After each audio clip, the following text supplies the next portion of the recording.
Good morning, good morning, Atlanta Braves fans everywhere on digital and social platforms, across continents, across bodies of water, in the states, everywhere.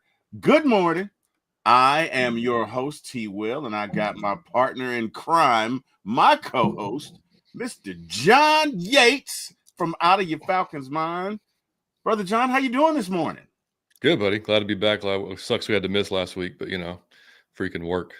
Shit happens sometimes. But hey, what can you do? But hey, back, man. The kids playing a lot of baseball right now, man. Had 5 games last week, and no, 5 games the week before. 3 last week. Got 3 this week.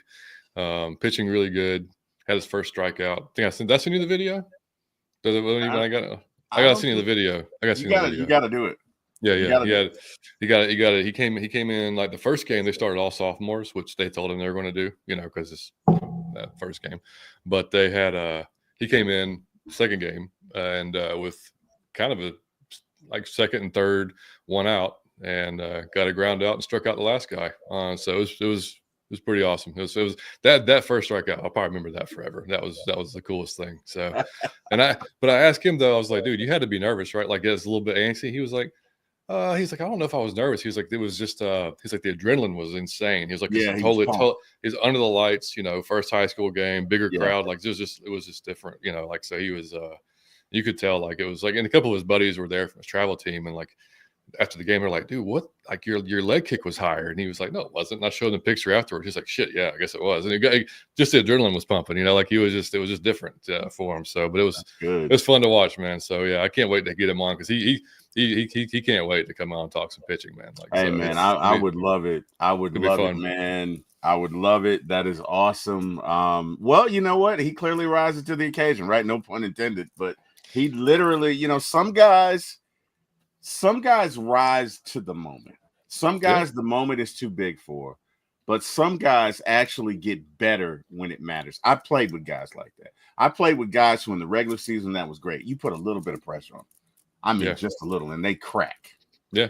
But then I It's played with other guys who were decent in the regular season, but you put some pressure on them, and they were world beaters, mm-hmm. right? So apparently, Yes. your son has the clutch gene. It would appear, So you far, I know. mean, like it's wild. Like and I know it's like and every parent thinks their kids like fucking. I don't think. Trust me, I know all the numbers. Like I know there's a very slim chance he's ever going to make it because just by chance numbers. You know what I mean?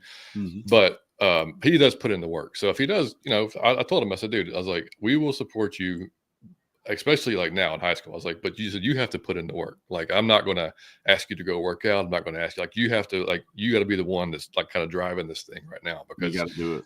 yeah. So and I mean, when he switched to just pitching from the field, like it was just like boom, it was like just laser focus. And Switch went he on. did because he didn't like hitting. He didn't like hitting. I mean, he wasn't a bad hitter, but he just didn't like it, he played a good third base. But like when he switched from that, he like we were driving to the game last week and one of the games, and he said, he's like the nerves are not near as bad as like when I played the field, which to me, like I'm thinking like It'd be the why? reverse. Yeah, Right. I was like, yeah, why? it'd And be the reverse. he said, man, because like, shit gets crazy at third, that ball's there. And he's like, and you got, I'm like, dude, like you're like, yeah, but if you're like, it's literally on you when you're on the mound. Like that's Yeah, you. everything's on Um, you.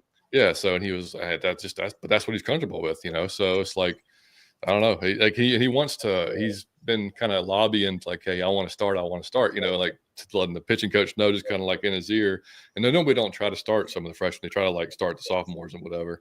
But and the pitching coach told him last week. He said, man, he's like, he said we probably can. We could probably do that. He goes, I just like you coming out of the pen because I can bring you into any situation. And I know you're not. I know it's not going to bother you. I'm like, well, dude, I told you that might happen. So like it's. But it's cool. Like I was like, just to get all the experience you can in every different situation, and you'll be straight. But yeah, I'll see you in that video then when we get done. It's fun. It's cool. Got to do it, man. Yeah. John, we noticed there's a lot of guitars behind you. Mm-hmm. I mean a lot. I think I Several. might see a ukulele or a Sure is. violin. It's a ukulele. Yeah. Is it ukulele? Okay, Yeah. so you obviously are into music. Oh So yeah. so tell me this: what is your favorite song to play? Mm. Favorite song to play? Well, see, mainly I play bass. Like I dabble in guitar. Okay. So like Obviously. you're right. So the one on my far left over there, that is my dad's guitar. He left from that guitar is probably 60 years old. Wow. Yeah, Okay. and it sounds amazing. But it was that was his guitar. He left that to me when he passed, and Oh, so condolences. that's okay. I appreciate it. That was 2017, unfortunately, but he was a really good musician. Like, and I think that's kind of where I got it from. He played piano, guitar, everything. So when I was younger, like 10, 11, 12, I was way too impatient to learn guitar. Like there's too many strings, my fingers wouldn't work. I'm like, this sucks. So he was like, no, I can't do this. So he just bought me a bass. He's like, here, try bass. And I was like, all right. And then I kind of didn't really fiddle with it until around very early 90s. I heard 311 and I heard Red Hot Chili Peppers within like a week of each other. And if you're not familiar with 311, their bassist is Peanut. His real name's not. That's what he's called, is Peanut. Okay. And then Flea, of course, from Red Hot Chili Peppers, amazing bassist. I never heard a bass play like that before in my life. Either one of those guys. So I was like, damn. So I want to learn that. So, for bass, it's probably there's a song called "Do You Right" by 311. That's one of my favorite ones to play. Anything by Chili Peppers, because it's just so fun. Like, it's all to play. But like, when I go to play bass, so it's typically like a reggae rock type of thing. Like, I love that. Yeah. Okay, so since you're into reggae and rock, and I'm gonna bring up a total non-reggae / reggae band, because a lot of people don't realize that. But are you a fan of the Police? Because their earlier albums, believe it or not, were a lot of reggae. Yeah, absolutely. A lot of reggae. 100%. I love the Police. And Sting was awesome. I mean, Sting was ridiculous when it comes to So but that was, and there's there's another one by it's an obscure band I found. I think it's called "Go Funk Yourself." But dude, the guy's all over the place, and normally like I used to print out some of like the tabs and stuff like that to learn the songs, but I've been doing it so long I can hear a few songs, I can hear it by ear, then I can either learn it or I can just kind of change it and do my own thing, you know what I mean, and make it sound good. So, but Liam actually plays stand-up bass in orchestra as well, so like he's been doing that since 6th grade. So he kind of followed in my footsteps on that one. So. But yeah, it's cool, man. And I mean, I love. I'll play anything metal. But the funnest stuff to play typically is like the kind of funky, the funky stuff, funky jazz, or not funky jazz, but like funky reggae stuff like that. So there's actually I posted. Somebody asked me when we were doing Out of Your Falcon Mind. I can't remember what it was. It's like, dude, you got to post something. And I posted it. It's a short, but it's on our. If y'all want to see it, it's on our page. It's a short of me doing like a minute of that song. So it's pretty. It's pretty. I have to check it out, man. I love "Wrapped Around Your Finger" by the Police. "Spirits in the Material World." Is that the name of the song? We are spirits. Sounds like it. "Every Breath You Take," obviously. "King of Pain." King of Pain is one of my favorites. I've always Synchronicity 1 and 2. I just love that band, man. So last question, and then we'll get into it. You know what? First, I gotta do something. Let me catch up on some folks in the chat. Good morning, Falcon Commander. He says, "Good hump day, March 12th, 2025. Go Bravos for Atlanta." Carrie says, "Good morning, John and TWill, the best producer in the absolute world, Miss Carrie. I don't know what we'd do without her, and thank God, I pray to God we never will. We absolutely she's come on and talk some Braves with us one day, Carrie. Hey, man, she should, and she knows she's welcome. Like, I try and get her on every show I do. I really do. Well, I've got to do 15 things. I know, but can you just, just come on. We got Norman Fitzgerald. Yo, Norman says, "Will we get any Trey Hendrickson news today, fellas?" I hope so. I hope we do. Fingers crossed. Got everything crossed, man. Yeah, fingers crossed. Indeed. We got a superstar in the building. What? We got Mr. Big Low Country. Let me tell you something, John. I had one of the best times in the world the other Sunday night. Big Low just brings something out of me. I don't know what it is. Hey, special dude, man. Special. When I get around him, I just get silly and we just laugh, and it never stops. Right? It doesn't. Any show that I've done with Bigelow, there's a lot of laughter, right? Always. And sometimes he does it, sometimes I do it, but it's kind of like going to play basketball with a buddy, and he just allows you to do stuff that you didn't think you could do, right? Mm-hmm. So you're normally just a jumper guy, but when you're playing with him, you're doing layups, you're dunking the ball, you're doing Euro steps, you know what I mean? And your friends are looking at like, well, where the hell is this when you play with us? I don't know, man.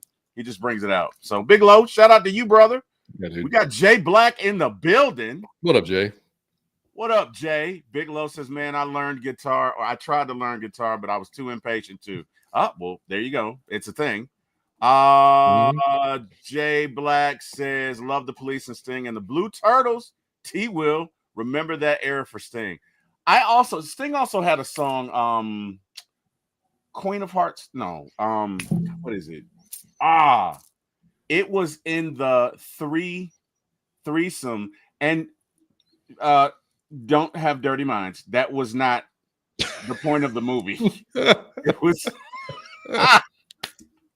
although it was threesome, that was not the point of the movie. This was in the 90s. Had a totally different meaning. It was a man dating it was a man dating a woman who was also dating a woman. It was with Cheryl and Finn. And I can't remember the guy. But anyway, Sting had a song, Ace of Spades, something. Anyway, I love that song. I love that song. Totally off topic. All right. Let's see what else we got. Jay Black. John, you have a Jazzanova German group. That is good. No, have you heard of Jazzanova? No, German but I will. Group? That's good. I will check them out for sure. Well, we'll have to check them out. Bigelow says, what's going on, TWill? Jay Black says, the Synchronicity album. I love the Synchronicity album. That is awesome. Bigelow says, what up, John? Falcon Commander says, Roxanne. Okay, all right. I won't do that again. Sorry. Wherever hey, Lisa you hit that note, though. That's impressive. Man, please. That's impressive. I cracked about 3 glasses in here that you can't see. Yeah, I love Roxanne, man. So hearing cats outside your window, you know that. Yeah. We are definitely getting Trey today. It will be announced around 12 p.m. Well, bro, are you serious? Dude, I'll call off work. I didn't see that. I'll come home. I'll be like, you know what? Let's go celebrate. Strapped Up 24. Do not play with my emotions, sir. Don't you do that. Let's see. Bigelow, laugh out loud. Always enjoy it, TWill. Hey, man. Bigelow, always enjoy you, man. Always enjoy you. Jay Black says the name of the song is King of Spades from the movie The Professional. That's good right. Movie. That's right. Very good movie. Yeah. Very good movie. Strapped Up 24 says laugh out loud. All right. John, let's get to it. Let's talk about our Atlanta Braves and what is going on. We got a lot in store for our beloved fans in the chat and those of you watching on YouTube or whatever social media you're on. This show is being streamed at For My ATL Sports 1. Again, the number For My ATL Sports 1. Grab the link. Please like, share, and subscribe. And with that being said, we're going to get into it. All right. So first and foremost, we're going to get to bullpen options. Bullpen options. Kenny Sanabria. What up, TWill and Big John? Good morning, fellas. Good morning, Kenny. Hadn't seen you in a while, man. How you doing? It's good to see you, Kenny. It is good to see you, brother. I can't wait, dude. Not even to interrupt you, but people ask me on Twitter if we're doing a draft show. Falcons, we are for sure. I can't wait for the draft show, man, because it's gonna be awesome. Yeah, so I mean, like it'll be anybody want to come by can come by. We're going to have it on our channel. Mike will be back on there for that. So it'll be both of us and then whoever wants to come by. Well, it'll just be the first round. We're not doing all 3. Man, that's crazy shit. But we'll do the first round. So y'all keep that in mind. But it'll be fun. Go ahead. Back to you, bro. You're missed so much. Like you will probably have 1,200 people in that chat. No, we'll get it set up ahead of time so people know. But it's gonna be it's gonna be so fun, man. Bro, that farewell show was crazy, man. That farewell show was crazy. I am so glad that you reached out to me like ahead of time, and I think I was one of the early ones Yeah. Because I heard people were waiting for like an hour, John. Like, that's how much people love you. You get what I'm saying? Because if I do a farewell tour tomorrow, my shit's gonna be over real quick. There'll be no wait time. There'll be no whole time. You're like, damn, I got right in. TWill, what's going on? Da, da, da, da, da. So, you know. Yeah, we did it for a minute though, man. That's what we did it for a little while. So we had about 3.5 years worth. So hey, man. we built it up. It was a great show, man. It was a great show. And I am glad, and I'm sure the entire podverse is glad that you guys are doing the draft show, man. Excited about it and love it. And hey, man, tell Mike I said what's up. We'll do. Michael says, what's up, fellas, buddy? What up, Mike? How you doing, man? Mike has an interesting sense of humor, John. Mike has a very Mike is a funny dude, man. He was cracking me up the other day on the show. I was watching. He was great. Going in, bro. He was going in. Carlo, what's going on? So Carlo joined me for a show last night. What up, Carlo? How you doing? Let's see. Jay Black, yeah, John. There are people who miss your channel. I appreciate that, exactly. Jay Black, Debo, TWill, John Legend. Good morning, fellas, and chat. Let's talk some Bravos. Well, hey, man, like the man said, let's talk some Bravos. Let's get into these bullpen options, right? So we have a lot of guys that we signed and a lot of pitchers that are what's called NRI or non-roster invitees. It means they are currently not on the 40-man roster, right? And so look at a lot of these guys are performing well, John. And I tell you what, man, Alex is a master. Okay. If you don't know, now you know. We got to get into it. I don't see a guy on here who's not performing well. Which is a great problem.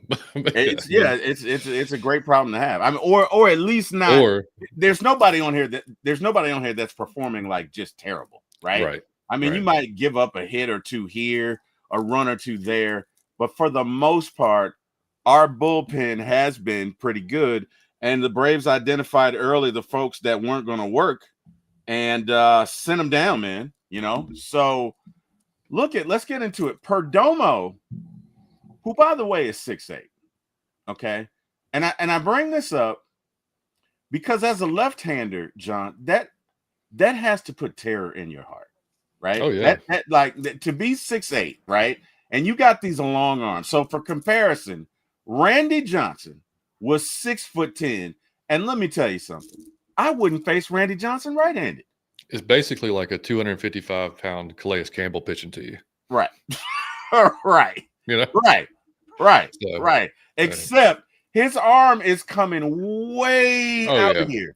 Like way out here. And so if you're a left-hander, you got 0.2 seconds to one, duck, right? Or two, identify what it is and try. Good luck with that, man. Yeah. I remember when Randy Johnson was pitching, he was one of three people that put fear in my heart, right? It was Randy Johnson, Nolan Ryan, because he could. I don't care what anybody. Nolan probably threw 102. This was before they clocked it, but I'm telling you, Nolan threw 102. And Bob Gibson, because Bob Gibson was just mean. Bob Gibson would hit anybody. He didn't care. Bob Gibson would probably hit his mother if she hit a home run off him and came up the second time. I promise you, he would, or at least he'd knock her down. Okay, mean guy. But I say that to say Perdomo is 6'8", right? He's a lefty. Now, he doesn't throw as hard as Randy Johnson, but it's got to get on you quick because he's throwing 93 and 94, but he's striking guys out. And it's probably because by the time you see it, it's a little late, right? Yeah. His 94 probably looks like 97, 98 to those guys because it's getting out of his hand 3.5 feet, 4 feet. You know, so it's not 60 feet, 6 inches. It's probably like 55 feet. You know what I mean? That ball's coming. So, yeah. That's insane, man. That is absolutely insane. We got Deke in the chat. Deke, how you doing, man? Good morning, TWill. I'm not a baseball guy, but if you live, I'm watching. Hey, Deke, man, I appreciate that, brother. We appreciate that, Deke. John and I. Thank you, brother. Appreciate that. Big Love says that's a really good list. Hey, man, appreciate that. Debo, Dwayne Ruffin. What's good, fam? Deke, what up? Good morning, brother. And Debo says, "What in the world, Bo?" So let's get back to our list. All right, so you're not going to be able to take all these guys with you, right? And some of these guys do not have options, meaning if you don't choose them and you have to send them down to the minors, another team can take them, right? So I bring this up to say, all things being equal, and if these guys are performing great, which it looks like they are, they really are performing great. And by the way, at the bottom of the list is Dylan Lee and Aaron Bummer. They're not going anywhere. No. Okay, Dylan Lee and Aaron Bummer are great. They're needed. They're two lefties, and they're not going anywhere. So you can take them off this list. This comes down to everybody not named Dylan Lee and Aaron Bummer on this list, right? So Jake Diekman is a lefty.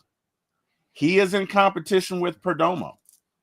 I don't know that Diekman has options. I don't know. Now, he is a non-roster invitee, but it could be a situation where if you don't select him, he could opt out, right? Yeah, he probably does. He's been in the league for a while. Yeah. No, yeah, he has. Sidewinder, right? So, and for those of you who don't know, like, the difference between throwing it 3/4 or like that and throwing it sidearm, the rotation of the pitch is different. It looks different, right? Because it's coming from a different angle. So if you're not used to sidewinders, as we call them, that can be very difficult to hit. I'm trying to think of a sidewinder. Was Kent Tekovi for the Pirates? Was he a sidewinder? Yeah, I mean, dude, even Sale on our own, like, he's got that almost sidearm slot. Like, it's very just funky, you know? Yeah. The way he comes out. No, it's Sale scares me. I'm glad he's on our team. Because that ball comes out of his. Now, he does throw 96, 97, and it's on you real quick. So, I mean, Sale's at the top of his game. You're not going to do very much. You're just not. But so slider. It is. And that fastball is nasty. But we have the option of putting Perdomo on the IL because he is coming back from an injury. And what that would do is that would give you 30 days to have somebody else up. It would kind of get Perdomo a chance to ramp up. I'm sorry. And you'd be able to keep somebody else up here for 30 days. Because like you say, you know what I mean? Pitching, you're probably going to need all these guys through the course of the year. Right. Yeah, I think that's the smartest thing to do is to do that, because I mean, if one of those guys wasn't really performing that well and you were just like, no, we need Perdomo to start the season, then yeah, I think you do that. But I mean, Diekman, surprisingly, like he had a down year last year, but he's looked. I mean, I know it's spring training, so it's all kind of you take it for what it is. But I mean, he has looked good. Like, his stuff's looked good. He's gotten some weird swings on, which is what you look for as a pitcher. Like, and that's what you're looking for in spring training. It's like what kind of swings are these guys putting on these balls? Like, if they're barreling everything, clearly something's not working. But if you're getting some just awkward looking swings, which he is, then shit, maybe you give him a chance to start. And then, if he's doing well, then, that's a great problem to have. I mean, so, he probably, I thought he'd been a long shot coming in, but hell, he may make it, especially if they decide to put Perdomo on the IL to start the season. Let me tell you something, man. You can never have enough pitching. You can never have enough. Never. Ask the Dodgers. You can never have enough pitching. Also, dude, there's we didn't mention it, but I mean, Cole Hamill, dude. Yeah. Done. Yeah. Not Cole Hamels. I mean, Garrett Cole. Jesus Christ. Cole Hamels. Good Lord. Oh, yeah. Tommy John, right? TJ. Yeah. TJ. Yeah. So, and that's another thing with signing these big time pitchers is that that's the you're risk, right? You're talking about 2 years, right? Because it's not just this year. When you talk about Tommy John surgery, you're talking about 18 months. So that's this year and half of next year, right? And I'm sure he's making $40 million a year. So that's what's terrifying about. That's why I don't hate it that we don't go after like some of that type of, like, I would love to get. Don't get me wrong, like the production. I mean, who wouldn't want to have a Garrett Cole, right? Of course. But this is the risk. Yeah. And Tommy John is so just. I mean, prevalent It's nowadays. Like, prevalent now. I Yeah. mean, like everybody, it's like it's almost like it's going to happen no matter what. Not, I mean, it's stupid, but it's almost like it is. Then It's not stupid. You're 100% right. I yeah, I was looking I at an mean, interview with Greg Mannix, and we have a Greg Mannix story at the end of the show, by the way. But I was looking at an interview with him, and he said, when they came up, and Greg's probably my generation, so he's a Gen Xer or a little bit before. But he said we played 3 months out of the year, right? mhm.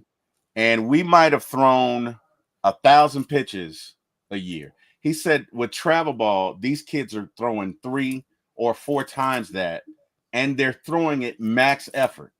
So to your point, it's not if, it's when, right? Yeah. Look, the arm has but so many innings in it, Mhm. right? If you do this all And the day, age, they every started day, so much younger too. So I yeah, mean, like you got coaches that don't have no idea what they're doing at the youth level that are throwing kids 100 pitches, a 9U, 10U. I've which is seen it. I've seen crazy. it. That is And crazy. it's like, I mean, this is going to be. And I've seen MRIs of kids that have went in with their, with elbow Elbow. problems, and their Yeah, growth plate is an inch apart. yeah. It's like, they have to be shut down for however long so they can get that back because the kids aren't done growing. So it's like No, it starts there, but then it just kind of gets, and you have to be lucky to have good pitching coaches, good people around you, good around the kid, if that's what he wants to do from pretty much every level. Because you can't, if you get to a team or whatever where the coach is just going to like, I'm just going to burn arms for whatever reason. Like, come on, man.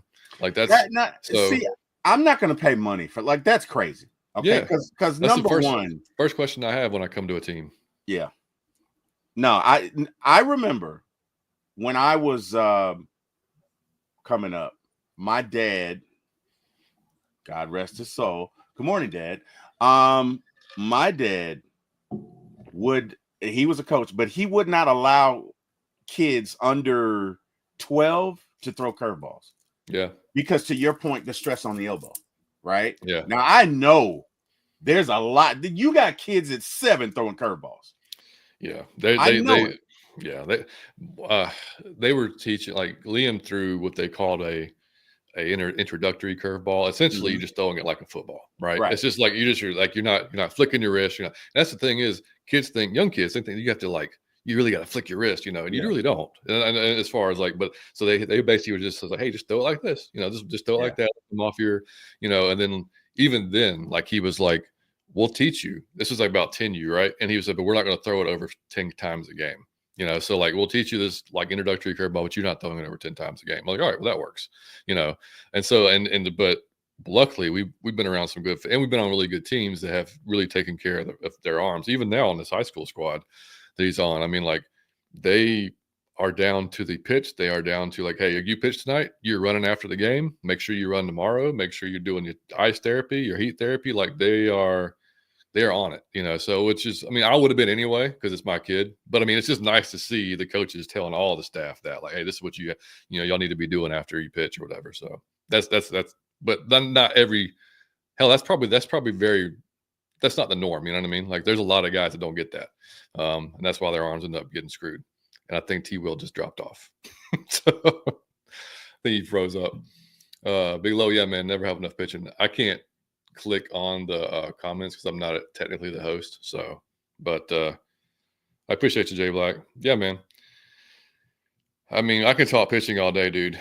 When my kid decided that's what he wanted to do, I mean, that's all we. I mean, not all we talk about, but it dominates a lot of our conversations. But yeah, man. So while we're waiting on T, I don't even know who's in here. I gotta log in and see. But we were talking about the draft show earlier, right? So yeah, it'll be me and Mike. JR from Pound for Pound is going to make an appearance. I know that for sure. I don't know how long he can stay. Jonathan from Pound for Pound will be coming by. Feller on Twitter, probably Damsky. Was it Damsky? Savion, maybe Fleek. A lot of the same guys that y'all have seen before be coming by. So it'll be fun, man. I'm waiting to. Yeah, Jay. Yeah, dude. Are you around Atlanta to catch a game, or do you have to come in town for it? I can't remember where you live. That's we got to get to. We didn't get to near enough last year.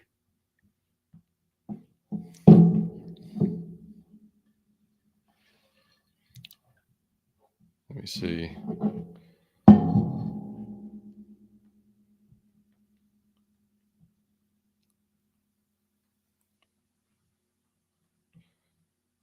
Checking with TWill. Oh hell yeah, I love it, Jay. Yeah, we're in North Cobb, so we're not far at all. We can get there in about 30 minutes. Well, depending on traffic, probably 45. But it's awesome, man. Just having the battery there and being able to actually do things before and after the game is nice. I'm just texting T to see if he wants to start a new stream or not.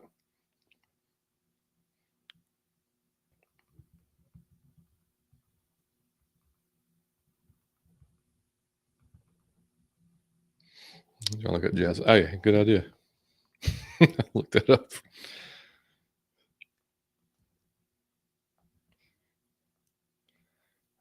Oh well, they got a lot.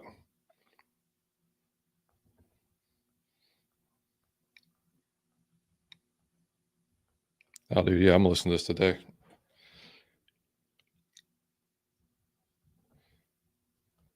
That song I was trying to think of it was Sideways, that Go Funk Yourself. That's the one I did on the YouTube short.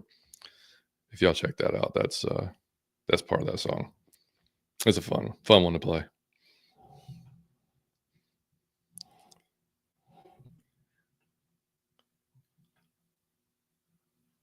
Yeah, Devo. Battery's awesome. Restaurant stuff to do. It's fun. Hey, and I'm gonna plug in my laptop before it shuts off. So I'll be right back, y'all.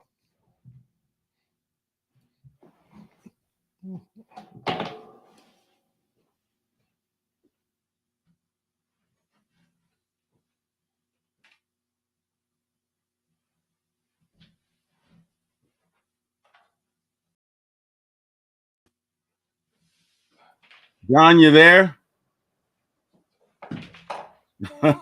John, you there? Yeah, I'm here. I gotta go. I'm about to plug in my laptop before it dies. All right. Okay. Sorry, man. My internet just died all of a sudden. It just went blank. So apologies. I don't know what's going on in this area, but they've been working on it all night. They said they were doing some sort of maintenance. So to everyone in the chat, I apologize for the interruption in programming. Sorry about that. We've gotten kind of spoiled out here. Sorry about that.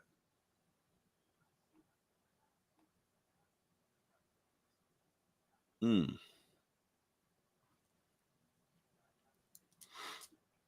right, present.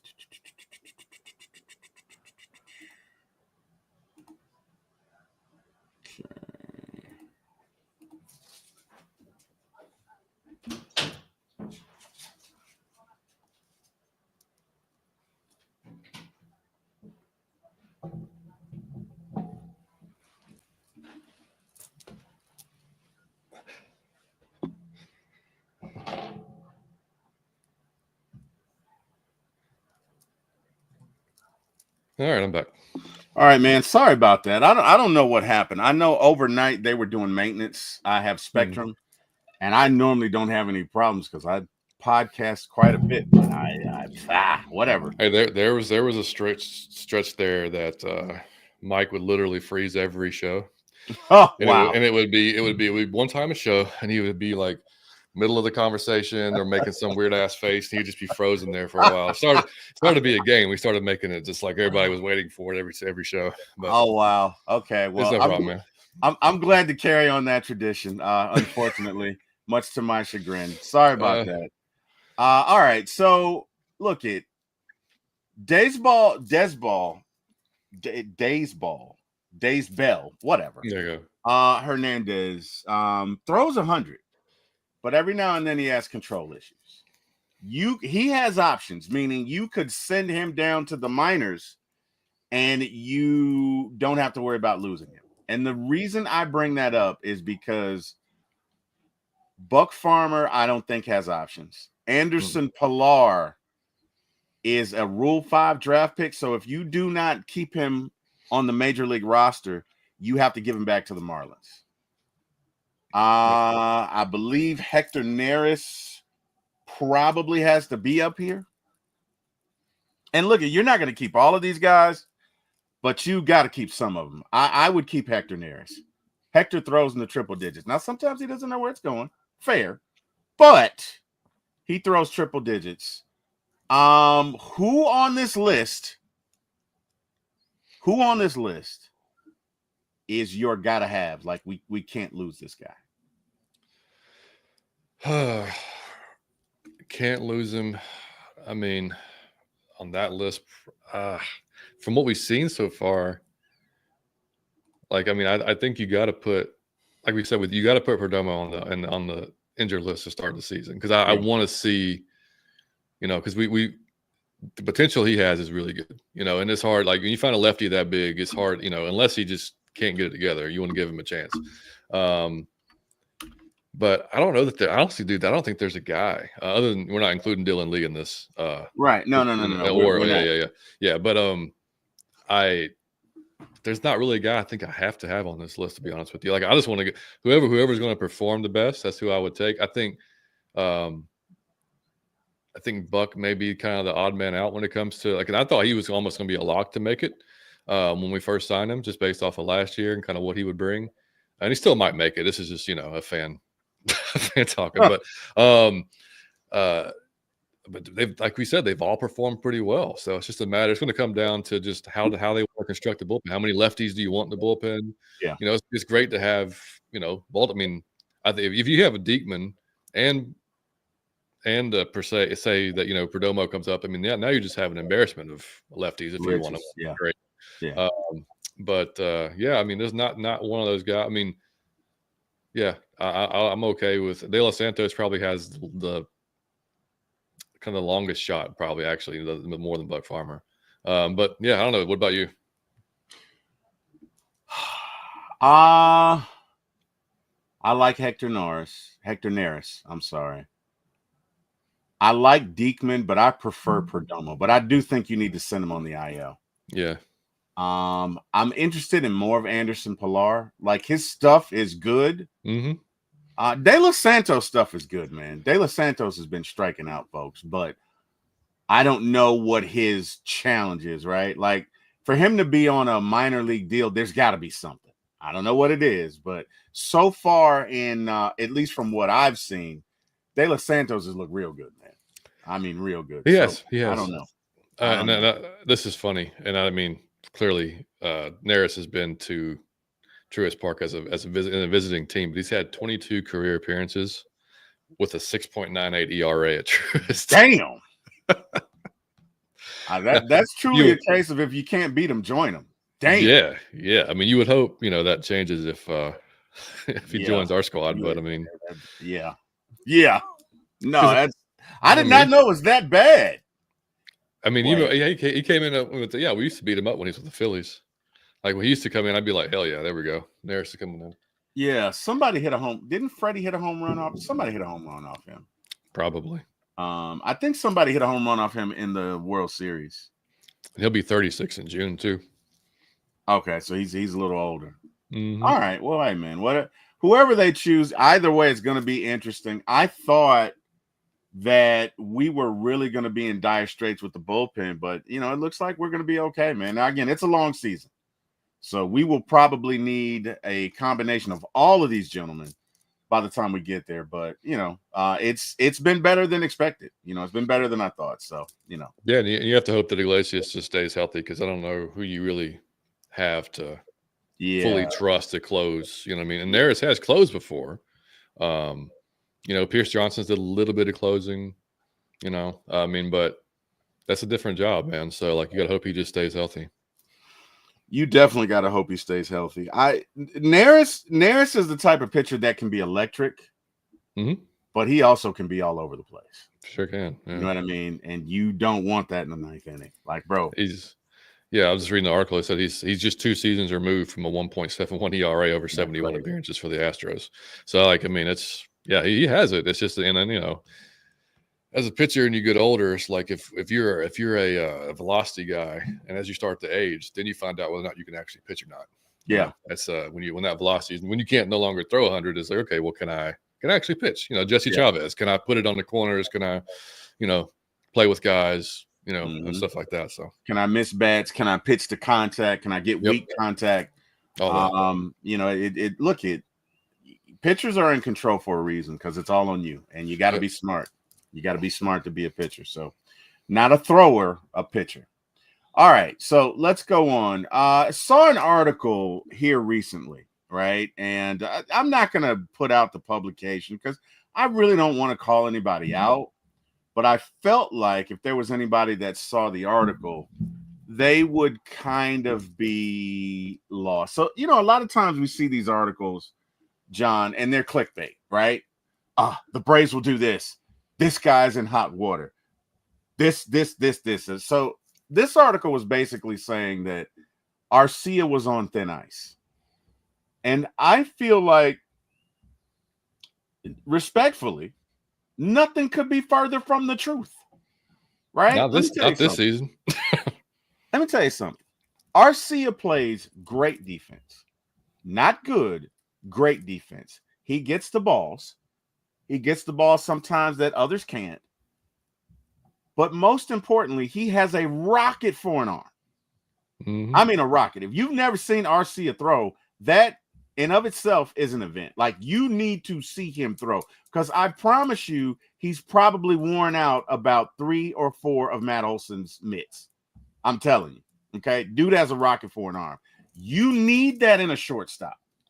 You absolutely 100% need that in a shortstop. Yep. Okay. If you got a shortstop, there are 3 places that you need really good defense on a field. That's catcher, that's shortstop, and that's center field. If you got good defenders at each of those positions, you can win, right? Shortstop's the captain in the field. Catcher calls the game. Center fielder is the captain in the outfield. And you got to have great defenders at every position. So this article made it seem like there was someone up here that could challenge or threaten him. Let me tell you something. Unless you got Trey Turner, right, walking out of that dugout, Arcia is not going anywhere. Okay? Arcia is not going anywhere. And guys, with our lineup, if they hit like we know they can hit, we don't need Arcia to hit, right? Let's go. When we get healthy, you got Acuna, you got Profar, you got Olson, you got Riley, you got Ozuna, you got Ozzie, you got Michael Harris, you got Jarrett Kelnick, right? Yep. You got Sean Murphy when he comes back. Profar, Baldwin, we can go on and on. You go, so guess what? You put Arcia ninth and let him do what he does. Let Arcia hit his 15 home runs.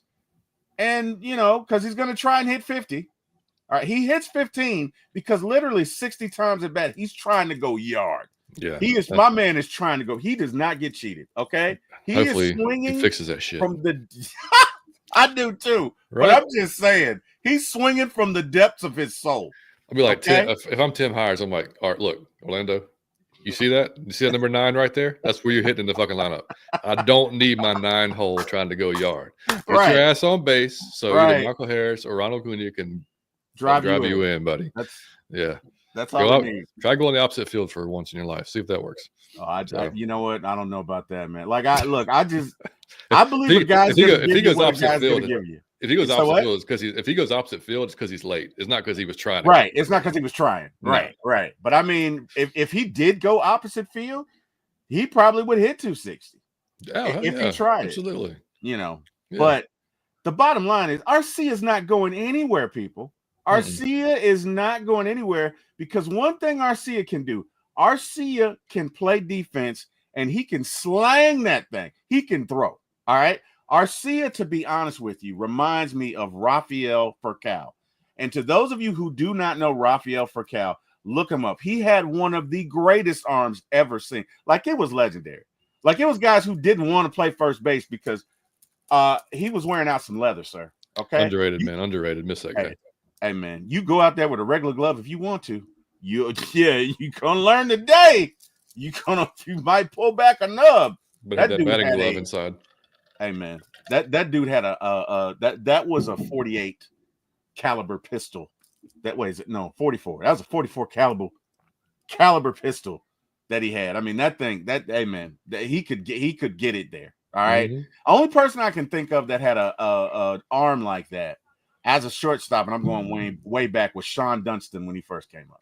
Yeah. But just have you seen dude from Pirates throw? I can't remember. Hang on, I'll find it. Ellie, tall guy? Yes, tall yes, one? yes. Yeah. Well, You know, he's got a cannon. whoo. He's got a, and he can hit, and he Yeah. can run. Didn't he hit like the hardest ball the other year? I think so. Yeah. Like And then, that dude. He had one throw from short where the cameraman couldn't even keep up with the ball. Like it was just like he threw it and then it was in the first baseman's mitt and he had to like pan over there. Guys already got it. Like that was some shit. Bro, let me tell you something. I played first base for a little bit. Okay, you keep your eye on the ball, buddy. I'm just saying. But the point is, Arcia plays defense and has a great arm. So where other shortstops can get to a ball, right? But do you have the gas to get it there? So let's say it's 2 out in the ninth. You got a runner on third. Ball's hit in between the shortstop and the third baseman. Third baseman can't get to him. It's by him. You catch it, but you are on the lip, which means the encroachment point, right? Or the demarcation point between the grass and the dirt. You're right there. You pick that ball up. Great that you got to it. But in order to get it to first base before the runner can get to first base and be safe, you got to have a cannon to do that. You got to have a shortstop's arm, right? Yep. And a lot of shortstops, I don't know that there are a lot of guys that have arms like that can play. You got shortstops that can get to a ball, but that's the difference between a good shortstop and a great shortstop is the velocity that you have, right? And velocity plays. Whatever sport it is, velocity plays. Michael Penix is a great quarterback because not only can he get it there, but when he needs it, he can get it there with velocity, right? Ain't a whole lot of people that can throw that pass that he threw to Kyle Pitts through 3 or 4 people that low. You gotta have a cannon. Definitely not a whole lot of people that can throw that pass that he threw to Kadero Hodge. That thing went through traffic. Either one of those passes, no.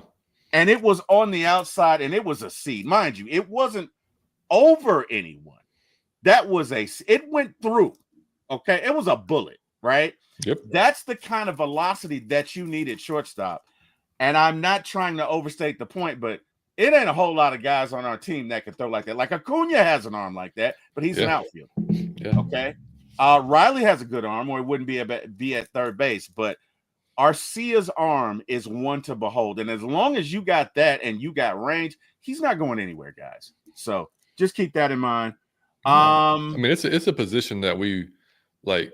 I mean, would we like to upgrade it as far as from the offensive standpoint? Of course. But I mean, you look at our lineup, like you just went through, and like if you're telling me we can go get a pitcher or we need a shortstop, then I'm taking the pitcher all day long because that's just the way that's the way our squad is constructed right now. I mean, down the road, we're going to need to upgrade it because he's number one, age, and then like we want more production out of it, sure. But like you said, man, the defense can be understated. So I mean, and like we just don't like. I want to see new hitting coach, I want to see what if he makes some adjustments this year. Like I said, maybe he's not. Last year we talked about it on a couple of shows ago. Like when everybody's hurt around you, you start pressing, you start trying to be the guy.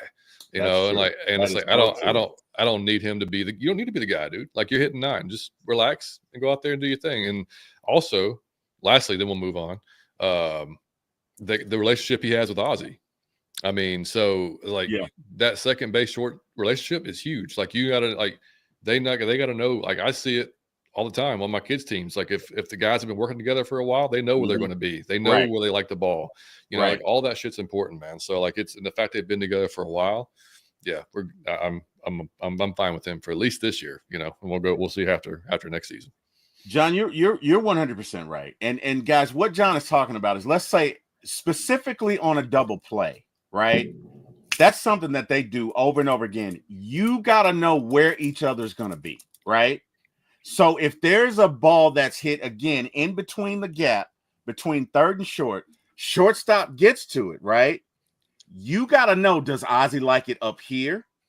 Or let me put my arm on the camera, up here? Or does he like it down here? because that's going to matter. Where's Ozzy going to be on the bag? Is he going to be to the outside of the bag? Is he going to be in the path of the runner? Is he going to be to the inside of the bag? And you work on these things over and over again, so much so that it's muscle memory, right? It's just muscle memory. So that's a great point, John. That's an excellent point.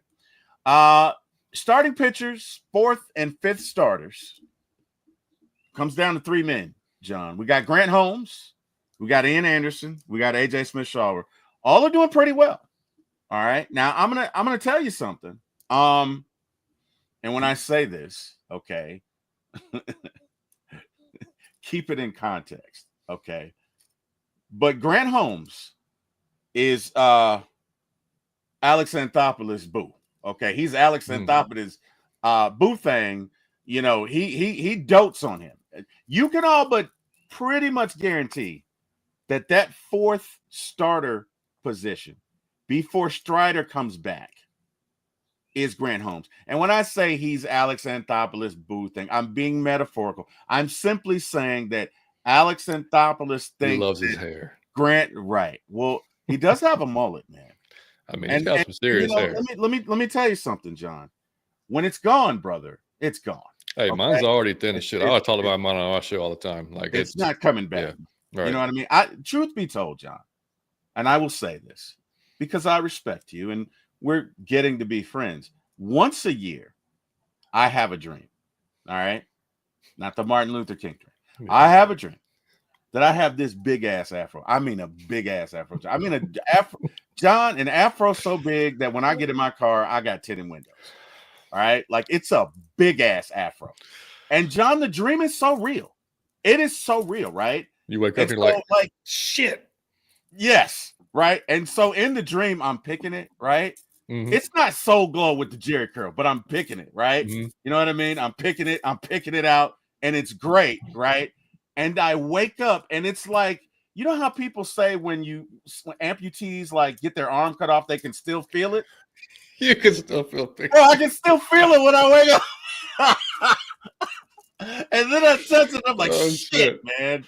And it happens once a year. It happens once a year. And I don't know why the hell I brought that up, but no. And in all seriousness, when I say Alex Anthopoulos likes what Grant Holmes can do, he thinks that he can take the next step forward. He thinks that he can be a good pitcher, right? I'm not trying to start anything, but I'm being metaphorical. He really likes Grant Holmes from the perspective that he's added a slider, he's added another pitch, and he's doing really well with it. Right? And that kick change too. You hear about that? And that kick change. That's right. Do me a favor. Let's talk about that kick change and what it does. And for those of us who may not be aware of what a changeup is, can you kind of take us through that again? Guys in the chat, we have the John's a coach in baseball, and his son's a pitcher. So John knows a little something about pitching. So John, can you kind of take us through the machinations of throwing a changeup and what specifically a kick change is? Yeah, so basically a regular changeup, if you want to call it, there's a circle change. There's all different types of changeups. Essentially, it's just how they hold the ball. I need to bring them next time. I'll bring a ball. But it's essentially the way like a circle change is you just have like the circle on the side of the ball, right? And the way you space your fingers out. The point of the changeup is it's going to look exactly like the fastball, right? The arm action's the same, everything's the same, except you're holding the ball differently. So when it comes out, and depending on how much they pronate their arms, so like when Liam throws his, right? If I can see this, like he comes through and he inverts his wrist kind of like this, right? So the ball is coming out. So it's going to be slower than a fastball, clearly, right? And it's going to most of them will dive. It'll have late action. It'll dive at the end, or it'll dive in on a right-hander, dive out on a left-hander if it's right-handed just throwing it. So, and Liam's dives down and in, right? So, but it's just basically the kick change. So, right, is almost like a spiked curveball type of thing. Not the same thing, but the same kind of idea, right? So, like your middle finger is kind of like up on the ball, and I need a ball to show you. But anyway, it's just a little bit different. And T, if you can find a picture of it, you can feel free to put it up there. But it'll definitely it actually will dive more. It's almost like a slow sinker type of looking thing. So what he's thrown so far, it's nasty. Like it's got some guys looking stupid in spring training. So yeah, it's a good pitch. Changeup is one of the most lethal pitches in baseball if you can throw it good. Yeah. Because if you have a 90, if you have a plus fastball, like 95 plus, hell, even if you're throwing low 90s, if your changeup is a 7, 8, 9, 10 miles an hour slower, that timing is just gone for the hitter. I'm gonna throw it off. Yeah, and you got to be able to throw it in any count. So sometimes you may throw a first pitch changeup. What you don't want to do is leave that shit high, because if you leave it high, it's going to get it's blasted. Gonna fly. Yeah, it's gonna fly. Yeah. So, but it's the kick change is it's just a different version of the changeup, but it's just like it's going to get a little bit like that spike on the way he holds his finger, right, that middle finger. That's when it comes off his hand, that's the last finger to touch the ball. Gotcha. So that spin, it kind of kicks the spin, it kicks the backspin. So it's going to actually, do a little bit differently. But it's pretty dirty. If y'all haven't seen it, go check it out. Got it. I'm sorry. Go ahead, John. No, okay. You posted it. I was gonna see you, Norman. But yeah, definitely go. So yeah, make sure y'all subscribe. If y'all are coming in and out of your Falcon Mind, make sure y'all subscribe for my ATL Sports, because I'm putting it on our channel, but this is our show, but it's on T's channel for sure. Yeah, it's our show. So hey, check it, right? That changeup. When I think of changeups, I think of Hell's Bells in San Diego and Trevor Hoffman, right? Because that changeup was wicked. I mean, it was again, and because he threw it with so much conviction, right? Yep. The thing that makes a changeup great is it comes out of the hand looking like a fastball. So if you've timed the guy's fastball, and we have my boy Chris A1 from Day One just joined us. What up, Chris A1? Chris, what's up, buddy? If you got can you guys hear me? Yeah, we can hear you. We can hear you. Okay. How you doing this morning, brother? You all right? Yeah, I'm good, man. Just out here working in the field today, man, and just wanted to, tap in with you guys, about the Braves, man. Shout out to you guys, man. Make sure y'all hit that like button for Out of Your Falcon Mind, or should I say Out of Your Braves Mind? I don't know right now. and also my man TWill, man, the Morning Chop Shop, man. Y'all boys been informing the people, man. I really appreciate you guys and what you guys do. Hey, man, we appreciate you, brother. We appreciate you joining us. So, Chris, we're talking about the changeup, right? And specifically Trevor Hoffman. And what made Trevor's changeup so good is it looked exactly like a fastball. So, and you know what was weird, John, is when Trevor came out, he threw 98. Oh, yeah. Then he had surgery. Yeah. And he came back and he could only throw at 92 or 93. But his changeup was so good, it didn't matter because it was still 5-6 mile an hour difference, but you couldn't hit it. Because, again, it's like fastball, boom, right? Changeup, boom. It looks the same, but it gets there really 0.2, 0.3 second different, and it makes a difference. Oh, huge. And if you're talking about it's slower and it's diving and it's maybe going diving in or out, then if you do make contact, it's going to be a weak rollover, ground ball. Like it's not going to be barreled up or anything like that. Yeah. So, but it's funny watching kids learn it because they all want to slow their arm down because they think they have to, and it's just and it takes a while for them to just mentally go like, no, you can throw it just like your fastball, right? Because that grip by itself is going to make it go slower, and it's going to make, if you throw it right, it's going to make it sink. So yeah, but it's when, like I said, if you can master it, because for a while there, that's all Liam threw was a fastball changeup. That's what he made. That's how he would get guys out. But he's added I think now he's got a curve, or I don't know, he's got a slurve right now that he throws, which is really good too. But that's a huge pitch, man. So if Grant has that as part of his arsenal, like he's for sure number 4, like for sure, like it's a lock. Right. So right. I don't even know how we even don't keep Grant Holmes, out the starting lineup. A small thing, I didn't fully know everything that Grant Holmes had been through, trying to make it this far. And then I heard, and I was watching a spring training game, and then Chris Sale, they had him like outline everything that was going on with Grant. And I said, well, darn. I said, hey, man, I'm pulling for you even more now. Like, I was already pulling for you, but it's just like to know that he even, a top pick, and then like to be trying to make it for like the last 10 years, and it's just like now he's there. And I know with like him, Ian Anderson, and someone else were all like top prospects, and now they're all on the same team together. I can't remember who the third guy is, but yeah, man, it's just listening to that story, and honestly, man, Grant Holmes has been on it. I know you guys have been Yes. watching, so like he honestly, man, he's earned that job already. I know like the Braves are like 7-7 in Grapefruit League, but of course it's Grapefruit League. Yeah. But what are the players like doing within it? And from when I'm able to catch a game, normally it's with Grant Holmes or Ian Anderson. And Grant Holmes has been on it, man. Like he looks like a man on a mission. I know everyone's talking about Ian Anderson trying to bounce back, but the fire looks like it's under Grant Holmes to me. Yeah. Hey, Chris, you got a little bit of static in your mic, man. Okay, hold on. Just letting you know, brother. You just got a little bit of static, but hey, it's okay. Yeah, man. You know what? People really don't realize what these guys go through, right? They don't realize. Let me tell you something. To be any sort of baseball player, to be a professional athlete, you have to deal with failure, but no more so.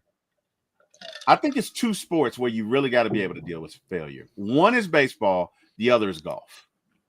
But baseball for sure, because even if you're great, right? Even if you're a great hitter, you're only going to get a hit 3 out of 10 times.